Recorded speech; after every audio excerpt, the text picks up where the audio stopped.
Alright guys, so today I now finally figured out how to reconnect my GoPro to my phone because it was having trouble uploading videos due to the fact that my GoPro needed an update. So finally I think I figured it out. I have a bunch of videos on this Kawasaki that I'm working on for a guy. I'm doing a job for him. It's not currently in here. Most of the parts for it are right there. But yeah, what we're going to talk about today is my trail bike. It's a YZ426F. Has a aftermarket tank on it for trail riding, a little bigger, except for it's had some problems.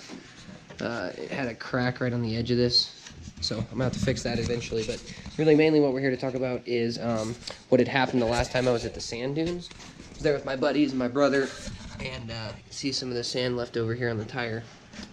I had a very knobby tire to go there with. As you can see, I got tons of traction here. Yeah, so that went really good.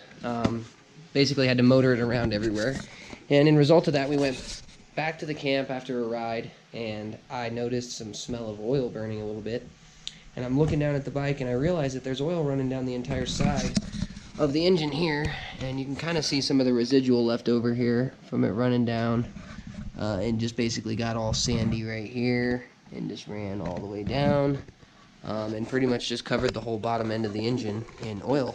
And what had happened is this is a Yamaha YZ426, as I said, and they had problems with the starters. A lot of people couldn't get them started because they had a manual decompressor lever right here, just what this is. You can see it's popped out, and that is what resulted in all this oil going all the way down the engine, running right past the exhaust pipe, burning it, which is what I was smelling.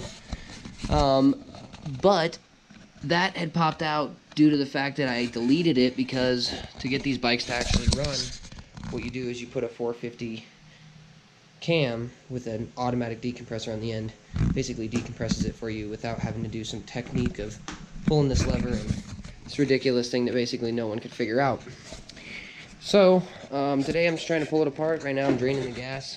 As you can see here, got the carburetor unattached there from the gas tank, putting that in the, for the lawnmower or whatever.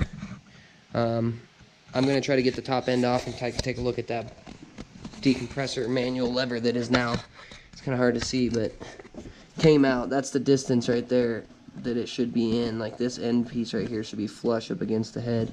So, yep, that's what I'm going to look at. And I also got some new tools today, which I was going to show you. Impact wrench. Super sweet. Hercules. Got that for Christmas. Love that.